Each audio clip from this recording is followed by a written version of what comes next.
Right now, as you hear this, the USS Tripoli, an America-class amphibious assault ship carrying 2,500 Marines from the 31st Marine Expeditionary Unit, is cutting through open water toward the Persian Gulf. Roughly 2,500 Marines and at least one amphibious assault ship have been ordered to the Middle East, with elements from the 31st Marine Expeditionary Unit aboard the USS Tripoli, confirmed by a U.S. official speaking to the Associated Press. Those Marines were in the Pacific 72 hours ago. They are not in the Pacific anymore. The 31st MEU, along with the Tripoli and other amphibious assault ships carrying the Marines, had been at sea in the waters of the Pacific Ocean, putting them more than a week away from waters off Iran.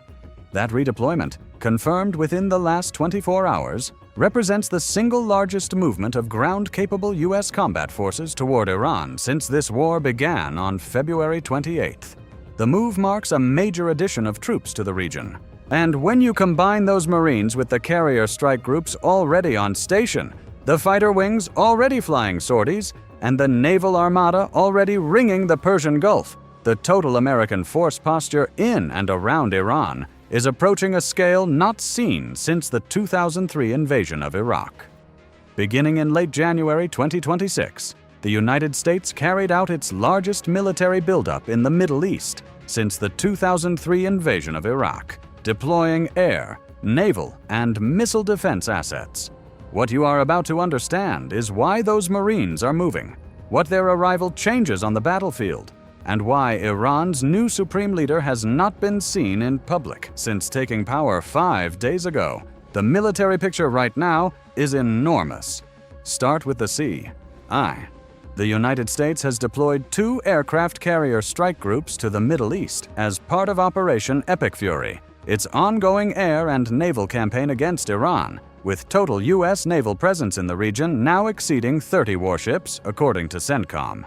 The USS Abraham Lincoln, a Nimitz-class nuclear-powered supercarrier, has been operating in the Arabian Sea since January. The Lincoln, operating with Carrier Air Wing 9, is accompanied by at least 8 Arleigh Burke-class guided missile destroyers distributed across the Arabian Sea, Eastern Mediterranean, and Red Sea. Each of those destroyers carries vertical launch cells loaded with Tomahawk land attack cruise missiles, a weapon with a confirmed range exceeding 1,000 miles and the ability to strike hardened targets deep inside Iranian territory. The USS Gerald R. Ford, the U.S. Navy's newest supercarrier, transited the Suez Canal on March 5th and is now operating in the Red Sea as the second carrier strike group committed to the campaign. Ford carries Carrier Air Wing 8, which includes 4 squadrons of the F/A 18E/F Super Hornet, a twin-engine multi-role fighter capable of delivering precision-guided munitions at ranges exceeding 400 nautical miles. That is 2 full carrier strike groups. But there is a third carrier, the USS George H.W. Bush, completed pre-deployment exercises on March 6th and is expected to deploy shortly, though transit to the Eastern Mediterranean would take an estimated 10 to 12 days. 3 carrier strike groups converging on a single theater. That has not happened since the opening days of the Iraq War. Now, add the air. On February 24th, 12 F-22 Raptor fighter jets were deployed to Avda Air Base in southern Israel, marking the first U.S. deployment of offensive weaponry in Israel. The F-22 Raptor is the most advanced air superiority fighter ever built. Its radar cross-section is smaller than a marble. It was deployed to Israel as part of a deception operation. Israeli Channel 12 News revealed shortly after the strikes began that information about the F-22 deployment was leaked as part of a joint deception operation. That tells you the level of planning behind this campaign. By February 27th, the total number of U.S. Air Force refueling tankers deployed at Israel's Ben Gurion Airport had risen to 14, enabling the Ford's Carrier Air Wings enough range to reach Iran.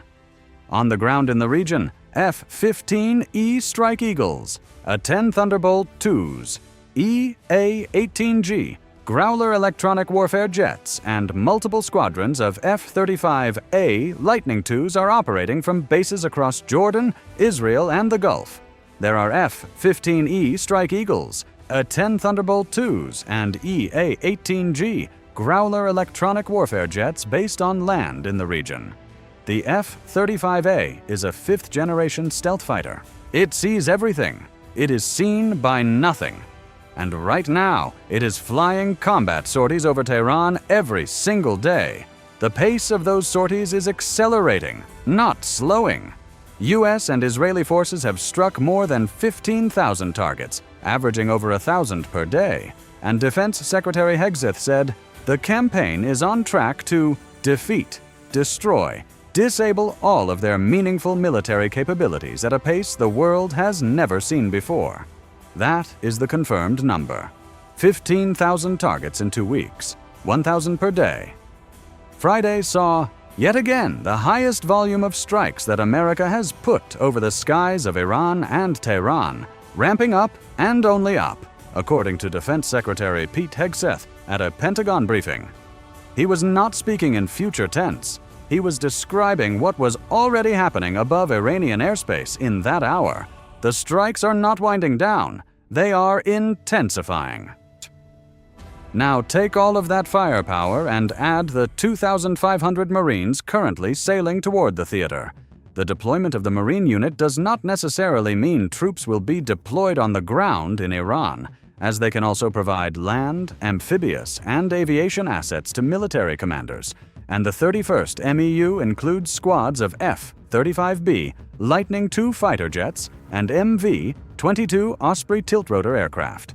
The F-35B is the short takeoff, vertical landing variant of the Lightning. It turns the Tripoli into a light aircraft carrier. The MV-22 Osprey can insert a Marine reconnaissance team 500 miles inland in under 2 hours. These are not garrison troops. These are tip-of-the-spear operators designed for one thing: forced entry into hostile territory. According to NBC News, approximately 5,000 additional Marines and sailors are deploying to the Middle East, making up an amphibious ready group and Marine expeditionary unit. Reports from NBC suggest the total additional deployment could reach 5,000 Marines and sailors. That number changes the equation entirely. Here is where the confirmed facts meet the trajectory this conflict is on. Defense Secretary Pete Hegseth told CBS this week that the U.S. is willing to go as far as we need to, and Washington will ensure Iran's nuclear ambitions are never achieved. That phrase does not describe an air campaign. That describes open-ended escalation with no ceiling. Senator Richard Blumenthal said after a classified briefing that he was most concerned about the threat to American lives of potentially deploying troops on the ground, saying the U.S. seems to be on a path toward deploying American troops on the ground in Iran. That was not speculation from a pundit. That was a sitting United States senator with top-secret clearance walking out of a classified Pentagon briefing and telling reporters he believes ground troops are heading into Iran. White House Press Secretary Caroline Leavitt said ground operations are not part of the plan right now, but that Trump was keeping options open. Those 4 words tell you everything. Not right now, meaning later. The battlefield conditions support the trajectory. Defense Secretary Hegseth said Friday that Iran's armed forces have been severely degraded after weeks of coordinated U.S. and Israeli attacks. Iran has no air defenses. Iran has no air force. Iran has no navy, Hegseth said, adding that Iran's missile output has fallen by 90%, and its one-way attack drones are down 95%. That is not intelligence assessment. That is the U.S. Secretary of Defense stating on the record at the Pentagon podium that Iran's conventional military has been destroyed. When a country has no air force, no navy, and no air defenses, the only thing preventing a ground invasion is political will. And the political signals are pointing in one direction. Consider Iran's new supreme leader. Iranian state television confirmed that Ayatollah Ali Khamenei was among those killed in Tehran on the first day of strikes on February 28th. and his son, Mojtaba Khamenei, was chosen on Sunday to succeed him. The elder Khamenei ruled Iran for 35 years. He is dead, killed in the opening salvo of Operation Epic Fury. His son Mojtaba took power on March 9th, 5 days ago. Mojtaba Khamenei, who was reportedly injured in an airstrike, has yet to appear publicly since his nomination as supreme leader, and his defiant message was read by a newscaster on state television. He has not appeared in public, not once. He has yet to be seen and is believed by the Trump administration to be injured. The Trump administration believes he is wounded. Defense Secretary Hegseth has stated publicly that Mojtaba Khamenei was wounded and likely disfigured in airstrikes on the war's first day. Pentagon Chief Pete Hegseth told reporters that Iranian Supreme Leader Mojtaba Khamenei was wounded and likely disfigured in airstrikes on the war's first day. The man running Iran right now may be operating from a bunker. He may be incapacitated. Nobody outside the inner circle of the IRGC knows for certain. What is confirmed is that his only communication with the Iranian people came through a television broadcast in which someone else read his words while a photograph sat on the screen. He did not appear in the broadcast, and another person was heard reading out the remarks on Iranian state media with a photo of Khamenei posted on the TV screen. That is a leadership vacuum. That is a regime in crisis. And military analysts with knowledge of Iranian command doctrine warn that a wounded or hidden supreme leader fundamentally degrades Iran's chain of command. In the Islamic Republic, the supreme leader is the commander-in-chief. He authorizes every major military decision. If he is unreachable, decisions stall, responses slow, and the regime fractures. In that televised statement, Mojtaba Khamenei said the closure of the Strait of Hormuz should be continued as a tool to pressure the enemy, and that all U.S. military bases in the Middle East should close immediately, warning that those bases will be attacked. Those are the words of a man who understands he has one card left to play, the Strait of Hormuz, and he is playing it with everything Iran has. The strait is now effectively closed. Since February 28th, the Strait of Hormuz has experienced ongoing geopolitical and economic disruption, with Iran launching retaliatory missile and drone attacks on U.S. military bases, Israeli territory, and Gulf states, while the IRGC issued warnings prohibiting vessel passage, leading to an effective halt in shipping traffic that dropped to about zero, affecting about 20% of the world's daily oil supply. That number should stop every American in their tracks.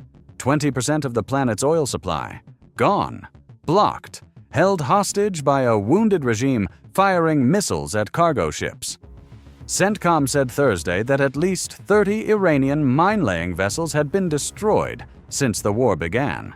30 mine-laying vessels destroyed, and still the strait remains shut.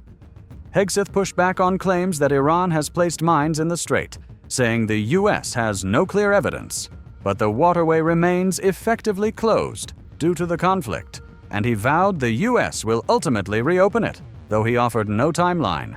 No timeline. That phrase should concern every American who drives a car. The economic consequences are already arriving.